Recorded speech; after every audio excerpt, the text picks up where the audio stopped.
Welcome to KRQE's New Mexico News Insiders, 2025 Regional Edward R. Murrow Award winner for Best Podcast. Here's Gabrielle Burkhart and Chris McKee. Sponsored by New Mexico PBS.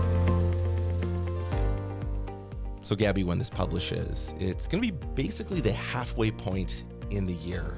And my thought was, while it may not feel like a real ripe political time in terms of campaigning, it is definitely a hot time for all the things that have happened since the last time we've talked about politics, which was about more than 6 months ago. Yeah, just walking in the door with our guest, I'm like, you'd think summer would be like, okay, let's chill and take a break from all this. But there is a lot going on. I've heard from people who feel like it's been a political lifetime in considering all the big stories that have happened on a federal level for the last 6 months. We also can't forget about our state and local politics, of course. So let's get into some of it today. Breaking it down with us back again is KRQE Political Analyst, UNM Professor, and Professional Pollster, Gabe Sanchez. Thanks for being here. Yeah, thanks for having me on. I think the fact that y'all noted we're at the halfway point in the political year, I think for myself and a lot of the viewers out there, wow, that's crazy. Time's flying so quickly. There's so much going on, and hopefully we can unpack some of it for our viewers today. Absolutely. Yes. Gabe, let's get your hot take off the top. What a time to be alive, right? When you consider the state of politics at all levels at this moment. Oh, absolutely. I mean, usually the summer for us academic types tends to be a slow period. You know, you're writing your academic books, you're recharging without students around, but not for political scientists. There's so much going on in the political world. It seems like every day we're talking about something new breaking action, and that's the same whether we're talking about national politics or here more locally these days. Absolutely. We mentioned this idea of the political lifetime, especially at the federal level. And let's start there. I think we're going to go federal, state, and local politics, just so people know. We're going to talk more than federal here. But with the impact on New Mexico specifically, when we look at things on the federal level, setting the stage from the election, Donald Trump, of course, took the presidency, and then the Republicans also took the House and the Senate.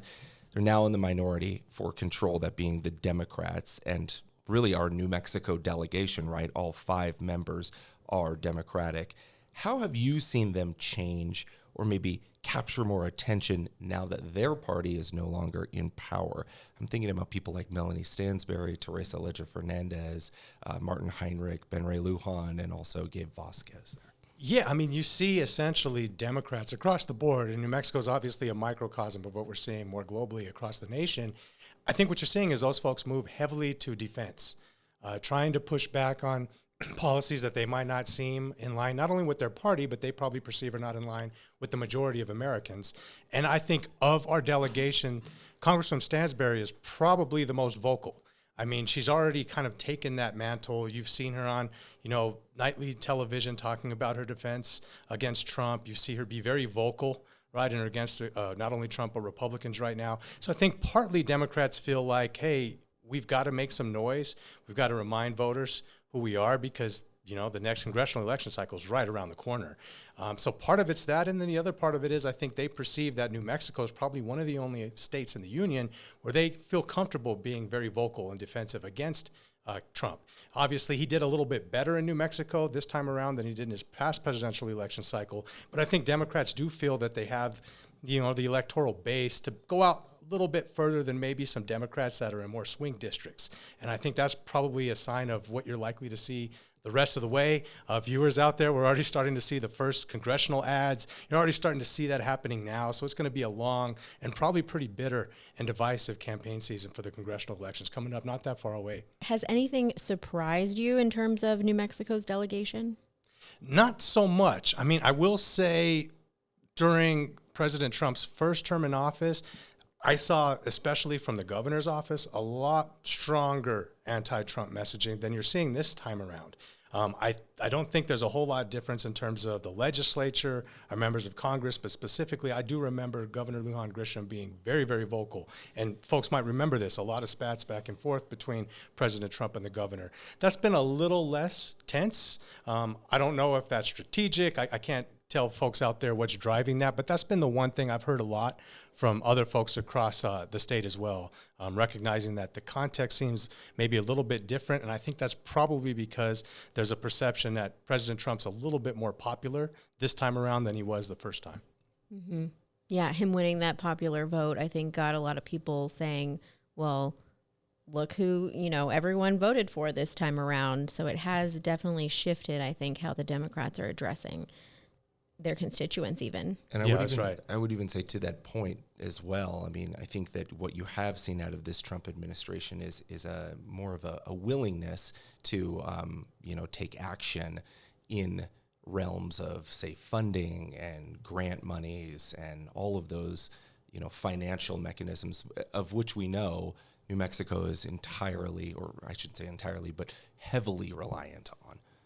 Yeah, I mean, we're a vulnerable state in this context, right? I mean, we have among the highest in terms of federal reliance on federal dollars of any state in the union, and when the Trump administration put out their list of all sanctuary cities, counties, et cetera, almost every single county in New Mexico was on that list. So, obviously we stick out a little bit. We all know that President Trump and all the folks associated with his campaign and campaign strategists have always identified New Mexico as a place they felt could swing in Republicans' direction. And I think you're seeing a lot of emphasis from those folks on the Republican side of things to try to make this more in play for Republicans, not just for Trump, but moving forward down the line.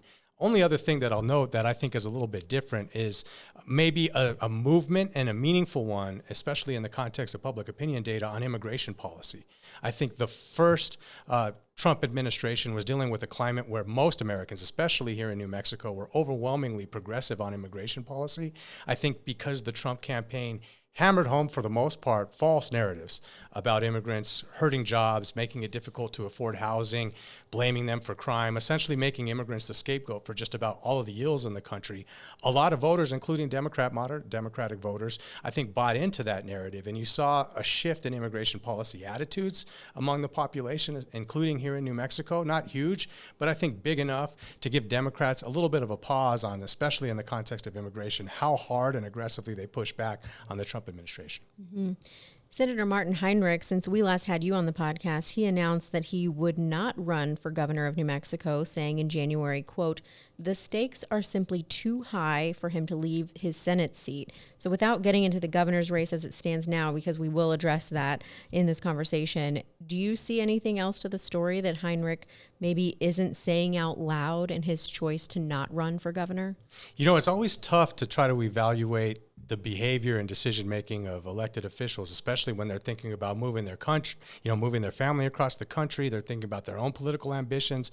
This one here, I will say, I was very pleased to see Senator Heinrich decide to stay in his position and not give that up to run for governor, primarily because New Mexico, as we've talked about in the past, has a long legacy of strong Senate leadership that has essentially been the backbone of ensuring that our state continues to get all those federal funds to begin with. I mean, St. Pete Domenici is the most obvious, but when we think about current Senator Heinrich filling those shoes of essentially the senior statesperson in New Mexico politics, maintaining leadership within Congress, because remember, the longer you're in Congress, Senate or the House side, the more power, the more influence, the more prestige, all those good things matter to New Mexico. So I was pleased to see that he maintained that position. Obviously, he's probably looking at the dynamics across the governor's race, who else is jumping into the race, is it the right timing?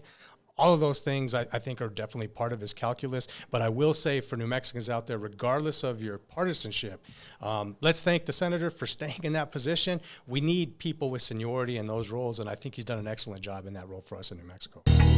We'll be right back with more of the New Mexico News Insiders. Hi, I'm Logan Rader, host of New Mexico Living. New Mexico News Insiders is sponsored by New Mexico PBS.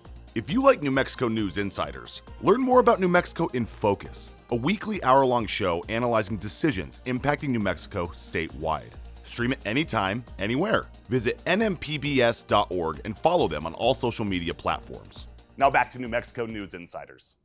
I want to talk a little bit more about the governor and the position she's at right now. Michelle Lujan Grisham is now less than 2 years away from leaving her post as the state's chief executive. January marked her last 60-day legislative session in her tenure. One of my takeaways was really that it felt like a more aggressive tone toward the legislature by the end of this session. She vetoed a handful of bills. That's partly what informs my statement there. But those bills were around new license plates and even estate bread. Part of her veto message for those bills said, quote, We need a legislature that rises to the occasion and focuses on the work that truly matters to the people of New Mexico. She called out lawmakers for walking away from bills addressing cannabis, safety, housing, and also crime. So those were in her words. Those bills were the ones that lawmakers walked away from. So I wanted to ask you, Gabe, why do you think the governor is now here at year 7, really at the end of her term, taking a stronger aim at lawmakers?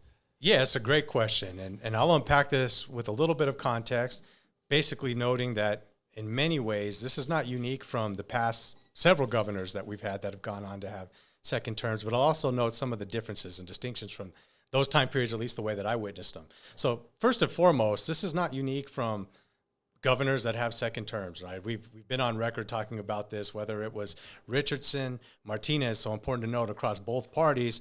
Once you get into that second term, especially down to the last 2 years and they're lame ducks, everybody knows they're not going to be around for another term after this one. They've all struggled gaining traction with the legislature and pushing their agenda forward. I mean, I won't go as far as saying that, for Richardson and Martinez, the wheels fell off on their second terms, but a lot of other people said that.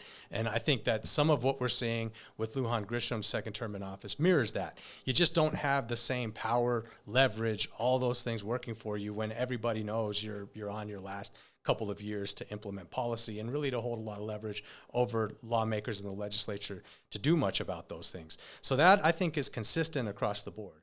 What's a little bit more distinct from this, and you noted this, Chris, is the tone, I think, of some of the actions and the statements that the governor's made.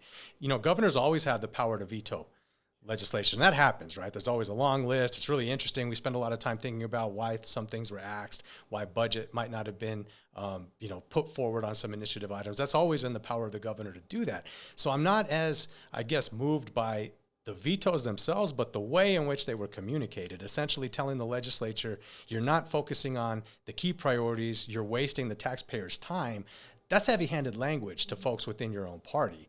And I think part of the context in which the governor probably perceives she has to be more aggressive with the legislature is partly because, let's remember, this is a brand new House. I'll focus on the House where I'm seeing this dynamic more so than on the Senate. Probably the youngest in terms of experience. Legislature, at least in my lifetime, I've ever seen. A lot of new faces. These are younger, bolder, more hungry legislators that really don't have years of working in partnership with the governor on legislation. Let's keep in mind, that's how governors do their thing, right? They make deals along the way. They work in coalition formation across initiatives that they have with the legislature. She doesn't have a lot of that track record with some of these legislators that are trying to make their own names, trying to do their own thing that they think is a priority. So I think the governor's got a little bit different context to maneuver around than folks have in the past. And let's not forget, these tensions didn't just emerge in this last legislative cycle. Probably the most high profile was when she called everybody back for a special session, because remember, she argued folks didn't spend enough time on crime in the overall session, so I have to call them all back. You know how much legislators love being called back, right? So I think that was already the first stage of some tensions brewing, and I think it's going to be more of the same down the stretch. I really don't see anything shifting where the governor's going to be able to get everything that she wants done from the legislature. You'll probably see more of this. But let's keep in mind, we've seen governors, Martinez is the one that comes to mind just because it was the most recent. When they get into this kind of more difficulty, they actually got involved with the election side of things, right? Utilizing their PACs to try to battle people within their own party. We haven't quite seen that just yet, but stay tuned, right? That's part of, unfortunately, New Mexico governors who get second terms. We always see a lot of this, and oftentimes it's interesting because it's within their own party. Yeah. One thing I will note is Democrats should be careful, right? We'll talk, I know, about the governor candidates, right? And so on one level, you say, well, it looks like a very friendly terrain for Democrats, right? No statewide elected Republicans, et cetera. To me, this feels a lot like the context before Susana Martinez was elected from the Republican side. So Democrats should be a little mindful of all the infighting and all of that, right? You're leaving the Republicans a window of opportunity if they can find a candidate to galvanize support. Because let's all remember, none of us thought, myself included, at the time Martinez announced her candidacy, that she would be the governor of New Mexico. So let's all pay close attention to that, right? I think it would require Democrats really opening up windows for Republicans to be successful, but it's happened before, it could happen again. Yeah. I remember reading that veto message, and, things like the state aroma and those kinds of things, vanity plates, those are usually pretty easily passed. I think New Mexico United was a little disappointed and thought that their thing was going to be a shoo-in. But I'm curious, does the governor's tone matter, or do you think House and Senate leadership, who aren't term limited, do you think they're saying, well, the governor will be here when you leave? I think that's probably their perception, which is why they really haven't moved when the governor's pushed in the past, right? Relatively recently, special session, for example. So I think a lot of the legislatures probably looking at the electoral climate, they realize, right, like the governor, what in essence leverage does she have over them with only a little bit of time left on her time in office? So I don't think there's as much power in that regard to kind of bring them along the line. It's going to really depend, I think, a lot on leadership within the House and Senate on the Democratic side to figure out what common ground do they have with the governor. Especially, let's keep in mind, there's a lot of other issues we could talk about. Crime's the big one.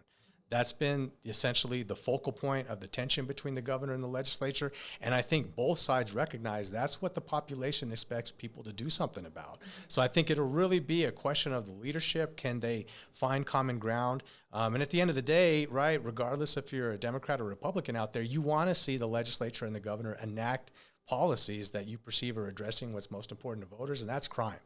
So I think that's really what I'll be paying attention to down the stretch with the last, bit of time that the governor has in her time in leadership in New Mexico. Yeah, and on the focus of crime, one of the things the governor did that I think raised a lot of eyebrows upon the announcement was asking for the National Guard to deploy, or really authorizing is what I should say, to deploy them in Albuquerque.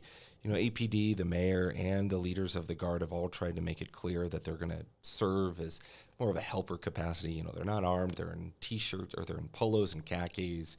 But I think the optics of the messaging of using soldiers to aid in policing, it does say something, and it sends a different kind of political message that I'm not sure the governor would have sent, say, in the first term. Obviously, it was pretty different with COVID back then, but a different kind of message than I think she's sending now than perhaps she would have sent it earlier in her term. But the Guard was happening during COVID, to note. Right, the Guard was happening, but not in policing. Right. Of course, they were helping deliver vaccines and whatnot.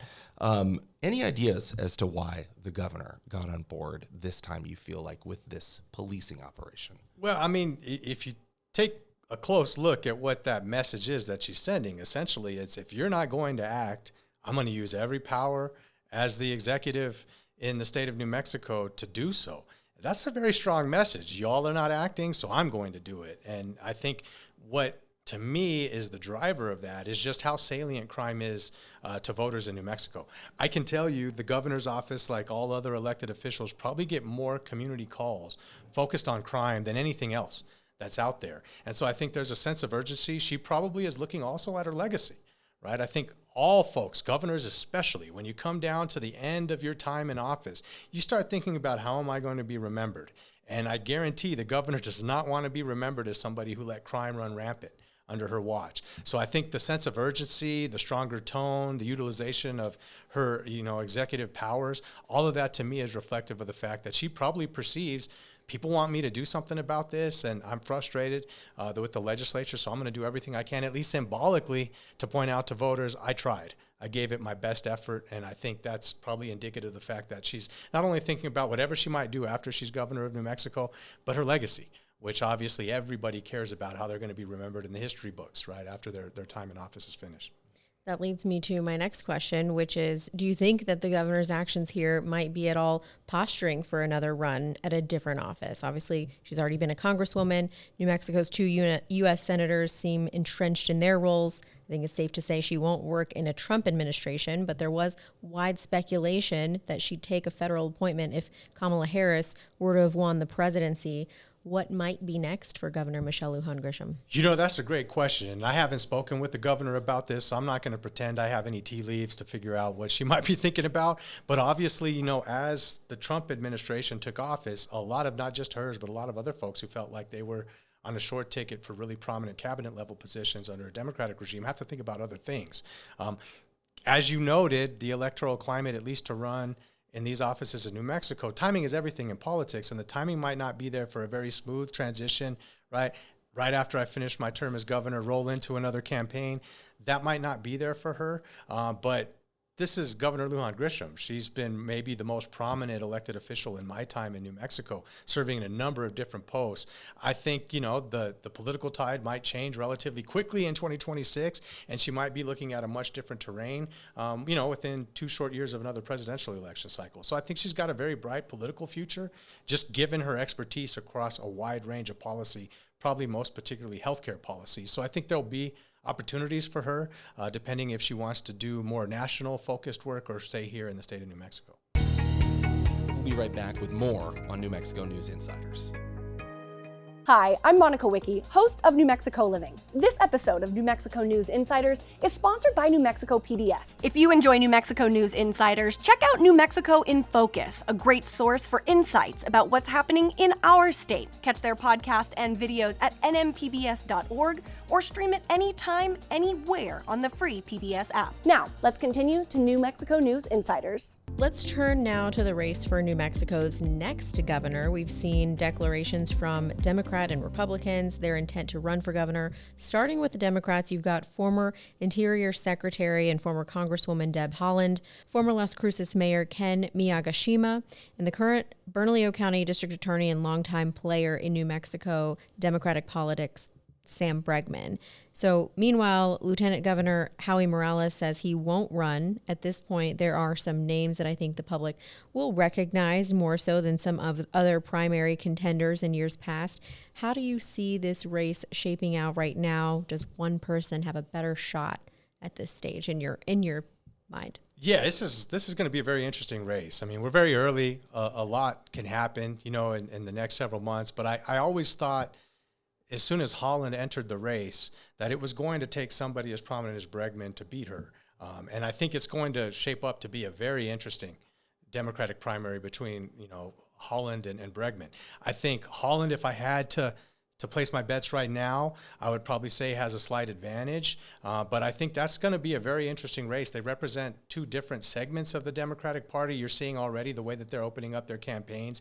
They're recognizing their strategies to try to court maybe different segments of the Democratic Party. They've both been leaders of the Democratic Party in their resumes. So I think those 2 probably are going to be battling it out. Seeing the Las Cruces mayor enter the race is interesting because you always have to wonder, I don't think he has the prominence to be able to unseat either of those 2, but can he steal votes away from either of those 2? Let's keep in mind, not every candidate that starts a race finishes. Is there going to be a point where the former Las Cruces mayor decides, I don't have the bankroll to stay in the race? If I drop out, who will I send my support to? Those are the things that could make the difference in what I perceive is going to be a pretty close primary. I haven't seen anybody on the Republican side emerge just yet that at least to me says, all right, we're going to have a really tight overall general election race. But again, as I noted earlier, I didn't feel Susana Martinez at the time she entered the race was going to be that prominent type of candidate. So I think that's really, to me, what's going to be interesting. Can the Republicans find a fresh face, per se, that they feel gives them a legitimate chance to unseat what many of us are going to think is a Democratic advantage when we get to the general? And right now, the Republican side, essentially Greg Hull, has created a webpage saying he's running for governor. Hasn't done a formal in front of cameras announcement, but essentially Greg Hull, the Rio Rancho mayor, has put himself out there. Yeah, I think that's interesting. That's not the big name per se. No disrespect to Mr. Hull. Strong candidate, has the background and all those dynamics, but it doesn't have the name recognition that, a Haaland, a Bregman brings to the table. So that'll be the question. Is there somebody of that caliber interested in running? Will they throw their hat in the ring? Yeah, I just want to note really quick that Governor Michelle Lujan Grisham appointed Sam Bregman to be the district attorney. He at the time said he was not going to continue running for a political office, and now he's running for governor. So I'm wondering if there's some strategy there. Some have speculated this to me. Do you see any long game strategy there? Hard to say, right? I mean, every time an elected official says, I'm not going to run for office, you almost can bet they are. So I mean, that's not unique to Mr. Bregman, right? But I think, obviously both of these folks have long futures beyond this race, the potential to do that. I think really it'll come down to both candidates being able to generate a lot of fundraising. Who's going to be able to come up with an agenda that Democratic voters in the primary believe and trust can be the most effective to lead the state moving forward. That's the race I really want to see. I've been hoping that we would see a race between those two, and it's shaking out that way, which I think is going to be very interesting and give us a lot to talk about. Yeah, and just looking at the governor's race and the history of it, I noted that the office itself has switched parties every 4 or 8 years since the mid-'80s, basically switched from Republican to Democrat. So that was in the mid-'80s when Republican Gary Carruthers was elected, and he replaced Democrat Tony Anaya. So this back and forth ping pong, right? We've had 8 years of a Democratic governor. You were saying this felt like the climate that got Susana Martinez elected.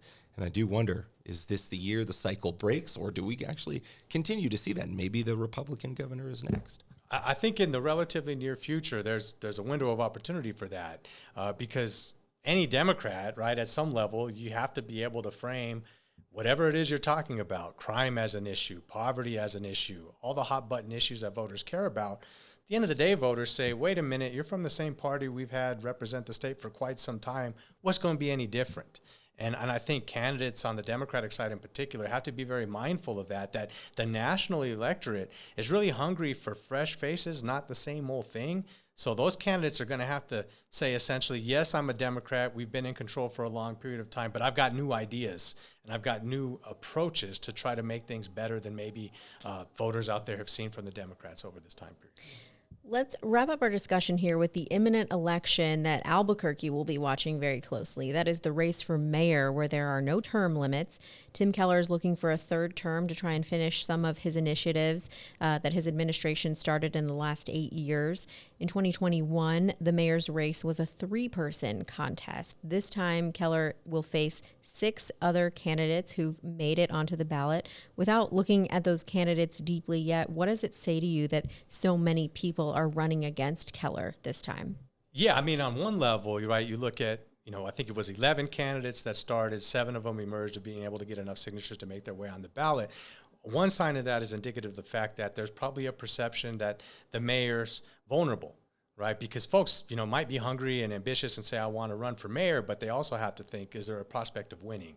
And I think on one level, symbolically, that might send a signal that there's a perception that the mayor can be beaten, right? And let's keep in mind for some context, right? Like there's never been a mayor that's had a third term. We have this opportunity because former Mayor Chavez, right, like basically created the opportunity to run successive terms essentially for life, but he was not successful in his attempt. So, and that's living legend, former Mayor Marty Chavez, that a lot of people thought would be mayor forever, right? Mm-hmm. So it's a tough hill for Keller to climb, but in the same context, I believe it was either his last election or the one before that started off with 8 candidates when we started. So it's not unusual to see a lot of folks, emerge and say, I want to be mayor. And I will say, just because you're on the ballot doesn't mean of these 7 candidates you're going to have enough money and fundraise at a level to be around and meaningful towards the tail end of the race. So you might see some of those folks, unfortunately, lose momentum. And really what's interesting to me is when you have a depth of field with 7 candidates in it, and you see some of those folks maybe say, you know what, the cards aren't here for me, I don't have the money. Well, any of those folks drop out of the race and essentially push their support to anybody else. It's that like strategy behind the scenes that I think could make this a much more interesting race if some of those folks start to form some allegiances, really with the ultimate goal of unseating, the incumbent mayor. So those are the kind of things to pay close attention to, especially if any of, it's a nonpartisan race, so, it's can't talk about D's and R's. So I will say not if any of the 3 Republican-leaning candidates, let's say conservative-minded candidates, if those folks start to coalesce around each other and essentially decide one of them has the greatest shot and coalesce around that candidate, things get very interesting really quickly. So we mentioned Tim Keller is running there again. There's also Daniel Chavez, Alex Ubaez, Luis Sanchez, who's a current city councilor, Mailing Armijo, Eddie Varela, and Darren White. That is the entire field. Any insight that you can offer us at this point about what to look out for these candidates? Yeah, let's start with the incumbent Keller. Right, because usually you think about the advantages that incumbents bring to the table, right? And that's first and foremost name recognition. Every voter in the city of Albuquerque knows the Keller name because he's been mayor for 2 terms already. So he brings with him that, but also the ability to qualify for public financing. I think the only candidate who made enough signatures to make that happen. So that means that Keller has the name recognition and $750,000 of campaign finance money, that means he doesn't have to spend nearly as much time as all these other candidates raising money. That's a significant resource advantage because you're spending your time campaigning and not on the phones asking people for private donations to fund your campaign in the first place. So those are strong advantages for the Keller team. The other thing that I'll note that's been interesting to me is a lot of folks that I've talked to, politicos across town, people who do these type of things for a living, have noted one thing that might help Keller down the stretch is, obviously this dynamic we're having, this Trump administration, sanctuary city of Albuquerque. A lot of people are saying, we might trust Keller the most to be able to play defense against the Trump administration because he's had that opportunity before, and we've been able to evaluate how he's aggressively taken some stands against the president. That might be a slight push factor towards Keller, but the downside is, this is an electorate across the country and here in New Mexico where being an incumbent isn't exactly a positive benefit. I think a lot of voters want change, right? They want to see something different. They don't want to see candidates that have been around a while. And so I think it's really a question of whether Keller can overcome some of that inertia that's moving, to be honest, against incumbents, especially when they're asking for a third consecutive term. I think that's a big part of the context, behind the overall election cycle. Among these candidates, the person that I think, let's keep in mind for viewers out there, with a deep field like this, the question is, will any of them get to the 50% threshold? If you don't, that forces a runoff election, right? The top two. With the top two across votes, right? So the question is, will any of these candidates get to 50%? And if not, will there be a runoff? The candidate that I think would be the most problematic for Keller if there is a runoff is Ubayas. I mean, that's a candidate everybody's talking about across the community, has that, enough political experience to show he's got the seniority to be mayor, but still comes across somewhat as a fresh face.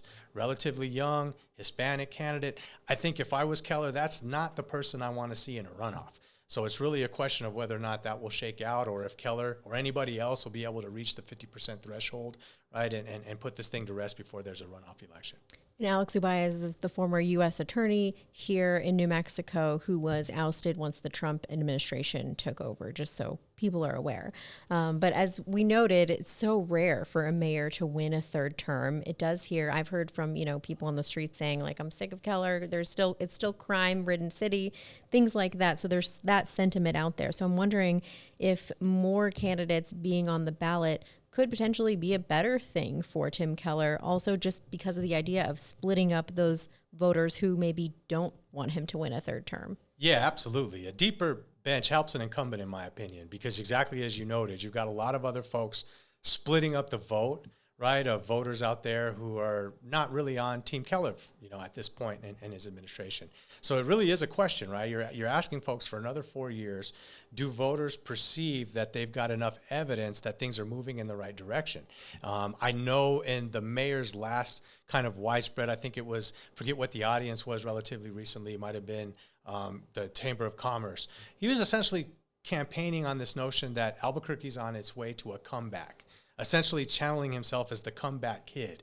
And I think it's really going to be a question of whether or not Keller can communicate effectively to voters that, look, I know it's taking some time, but we're on the right track. The numbers are moving in the right direction. Trust in me to give me another 4 years. And, politics is always about timing. Will any of these other 6 candidates be able to capitalize and provide an argument that their policy agenda items are going to work more quickly than Keller's? That's really, I think, what's going to solve this race down the stretch. If it were me right now, I'd say we're probably heading to a runoff. Just with 7 candidates out there, the thought of any of them galvanizing 50% does not seem that likely. But let's pay close attention to that. I think it would be exciting to see a runoff. And hopefully it's one that, the candidates that emerge can really capture, right, the minds and the sentiment of voters, because I do think there's a little bit of apathy out there right now. So that's also a factor for me, is what will the turnout and enthusiasm be to vote, period. If we do see not a lot of enthusiasm, a lower turnout than normal, right, will that benefit an incumbent who has greater name recognition? Well, Gabe, thanks for being here. I know we've got just a few more moments with you, but anything else that you're watching in terms of New Mexico politics through the end of the year? One thing, and we started here with the dynamics of implications of the federal administration being from a different party, completely different mindset than most of our delegation and our state leadership. And I think what that question is going to come down to is, will there be any consequences for New Mexico for not playing ball with a lot of the Trump policies, mostly in the context of immigration? So far, there's been a lot of threats, but we haven't actually seen reductions, right, in anything. And bigger and beyond, right, from the state's perspective, probably Medicaid is the one that we're watching closely. Will there be significant reduction in resources, period, at the federal level towards Medicaid? New Mexico is highly vulnerable because we have a much larger share of our population that utilizes Medicaid for access to health insurance. I think at the state level, that's probably what we'll see having the greatest impact on our overall population. So that's something I'll be paying attention to. How will candidates across all these offices react to that dynamic? I think that's something that voters should probably pay close attention to. Well, Gabe Sanchez, thanks so much for being here and chatting with us about it. Yeah, I always appreciate the opportunity to talk a little bit about New Mexico politics, and I have a feeling we'll probably be talking again because so much is happening in the political world. Thank you for having me. Again, a big thanks to Gabe Sanchez for joining us, talking all layers of politics, state, local, and federal. We have much more to talk about over these coming months to see how these issues play out, as Gabe explained. Yeah, and we'll definitely bring back Gabe to unpack more of this evolving issue that is the state of affairs of politics, both on the national and here local stage here in New Mexico. So if you have anyone you'd like to hear from on our show, always feel free and reach out. I'm Gabrielle.Burkhart@krqe.com via email and gburknm on social media. Also, leave us a comment on Spotify. Also, you can reach me here at chris.mckee@krqe.com and at Chris McKee TV. Thanks for watching and listening.